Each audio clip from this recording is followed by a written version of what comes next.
Halo, perkenalkan nama saya Clarissa Ines Wahini.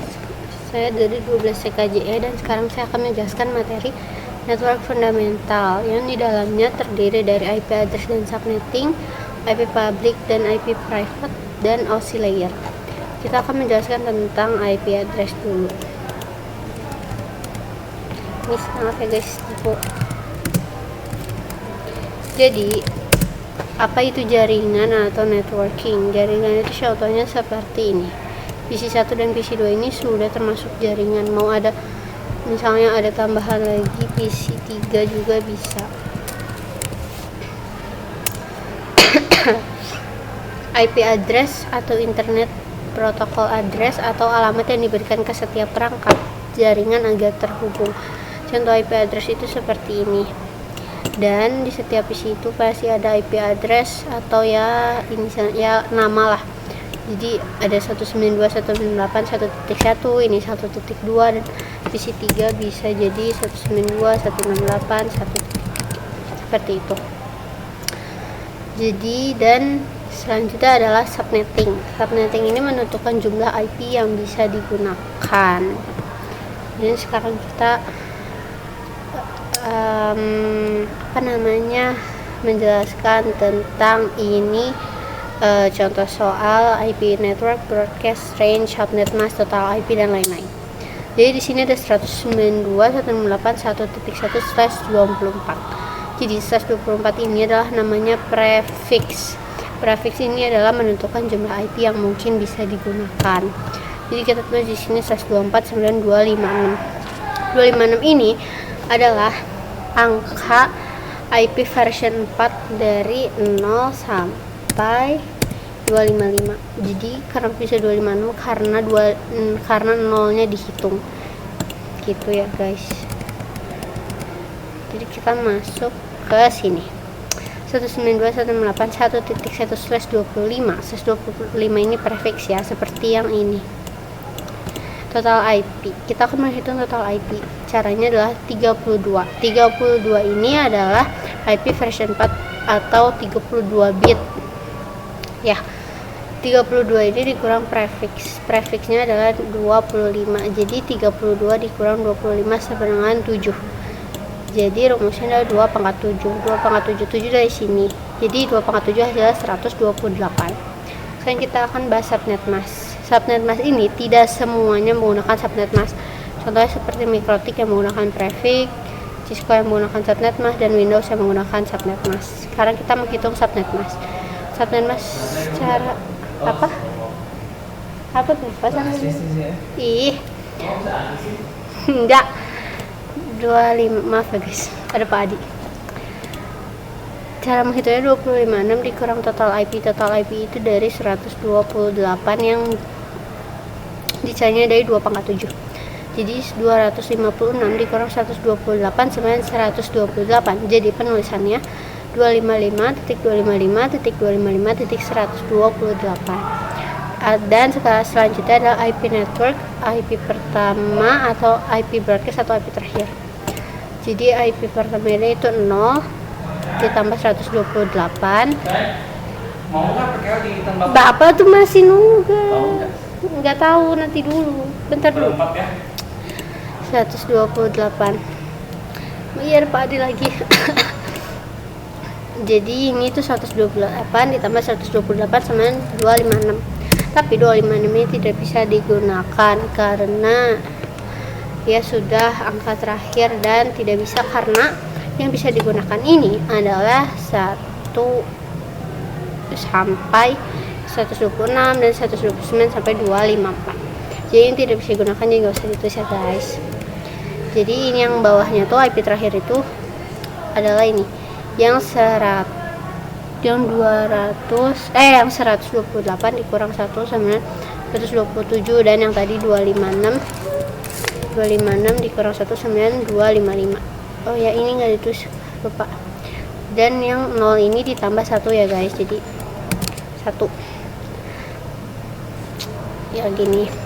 IP range atau IP pertengahan atau sesudah IP network atau sebelum IP broadcast ini adalah yang 1 sampai 126. 1 sampai 126 ini adalah 0 ditambah 1, ini kayaknya nggak ditulis. 0 ditambah 1 sama dengan 1, dan 127 ini dikurang 1 jadi 126. Dan yang 129 sampai 254 adalah 128 ditambah 1 jadi 129, dan 255 dikurang 1 sama dengan 254. Dan ini adalah IP yang bisa digunakan. Jadi sekarang kita lanjut ke contoh soalnya, adalah 172.16.10.1/126. Jadi IP ini nggak selalu harus 128, bisa juga 172.16.10.1/126. Mari kita menghitung total IP-nya. Total IP-nya sama seperti contoh di atas ini. 32 dikurang prefix adalah 32 kurang 26 sama dengan 6, dan otomatis jadi 2 pangkat 6 sama dengan 64. Dan subnet mask. Subnet mask ini 256 dikurang total IP yang yaitu 64. Jadi 256 dikurangi 100, jadi dikurangi 64 sama dengan 192. Dan IP networknya adalah 0, 64, 64 tambah 64, 128, 128 tambah 192, 128 tambah 64 jadi 192, dan ya seterusnya. Dan yang IP broadcast ini adalah ini yang 64 dikurang 1, jadi 64 ini dikurang 1 jadi 63, terus 128 dikurang 1 jadi 127, 192 dikurangi, ini salah, dikurangi 1 jadi 191, dan ini 255 itu yang tadi ya, yang 256, cuma nggak usah kita tulis. Dan IP range nya ini 1 sampai 62, 65 itu dari sini, 64 ditambah 1 dan 127 dikurang 1, dan ini juga sama 129 sampai 190, 193 sampai 254, seperti itu. Lanjut kita ke IP public dan IP private. IP public ini IP yang bisa diakses dimanapun. Seperti contohnya Google ini, IP publicnya adalah 8.8.8.8. IP private adalah IP yang hanya bisa diakses di jaringan lokal. Misalnya ini, komputer memakai wifi kantor dan HP menggunakan paket data.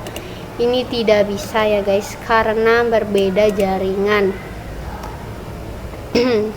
Dan jadi tidak bisa diakses karena berbeda. Kalau misal mau diakses berarti komputernya menggunakan wifi kantor dan HP-nya juga harus menggunakan wifi kantor, itu baru bisa diakses. Dan ini adalah IP range private-nya adalah 10.0.0.0 sampai dengan 10.255.255.255. Dan selanjutnya 172.16.0.0 sampai dengan 172.31.255.255. Lalu yang terakhir adalah 192.168.0.0 sampai dengan 192.168.255. Dan setup private harus menggunakan IP range private karena di luar ini tidak bisa. Selanjutnya kita membahas OSI layer. OSI layer ini sebenarnya ada 7 nih. Ada data atau application, data presentation, data session, segment transport, packet network, frames, data link, bits, physical. Jadi sekarang kita hanya akan menggunakan physical, data link, dan network. Physical ini alatnya adalah hub. Hub ini menghubungkan komputer dalam satu subnet. Contohnya seperti ini. Misalnya 192.168.1.1, 192.168.1.2, dan 1.3. Jika ini diganti menjadi 64, ini tidak bisa karena tidak satu subnet atau tidak satu blok subnet. Tidak bisa, jadi harus 2. Dan akan mengirimkan semua yang terhubung ke hub. Jadi contohnya misalnya PC1 kita mau mengirim gambar ke PC2. Tapi PC3 juga akan mendapatkan gambarnya juga karena terhubung ke hub. Jadi kalau hub ini misalnya kita hanya tujuannya ke PC2, tapi PC3 juga akan mendapatkan karena hub ini mengirimkan semua yang terhubung ke hub. Berbeda dengan switch-nya, karena kita akan ke switch. Data link alatnya adalah switch. Switch ini menghubungkan komputer dalam satu subnet. Contohnya ini sama seperti ini, hanya kalau switch ini hanya akan mengirimkan ke tujuannya saja, tidak seperti hook yang akan mengirimkan semua yang terhubung ke hook. Tapi kalau switch ini hanya mengirimkan ke tujuan. Misalnya kita mau mengirimkan gambar dari PC 1 ke PC 2, jadi PC 3 ini tidak akan mendapatkan gambarnya juga karena bukan tujuan yang dituju. Kalau misalnya hook kan bisa ya PC 3 nya mendapatkan, cuma kalau switch ini bedanya seperti itu. Jadi kalau misalnya PC 3 nya mau mendapatkan gambar juga harus mengirimkan misalnya PC 2 tujuannya ke PC 3, itu PC 3 baru akan mendapatkan gitu. Kalau misalnya network ini alatnya adalah router ini menghubungkan beberapa komputer yang berbeda blok subnet. Contohnya seperti ini beda kan ya guys. Kalau misalnya yang ini tuh belakangnya sama 1.1, 1.2, 1.3, cuma kalau ini beda, belakangnya 1.125, 253 dan 7. Jadi kalau router ini bisa menghubungkan beberapa yang berbeda, menghubungkan komputer yang berbeda blok subnet, tidak seperti physical dan data link yang hanya bisa menghubungkan komputer dalam satu subnet. Intinya seperti itu. Jadi itu yang bisa saya jelaskan. Maaf jika banyak kekurangan atau mungkin kurang jelas, mohon dimaafkan karena saya juga masih belajar. Terima kasih sudah menonton.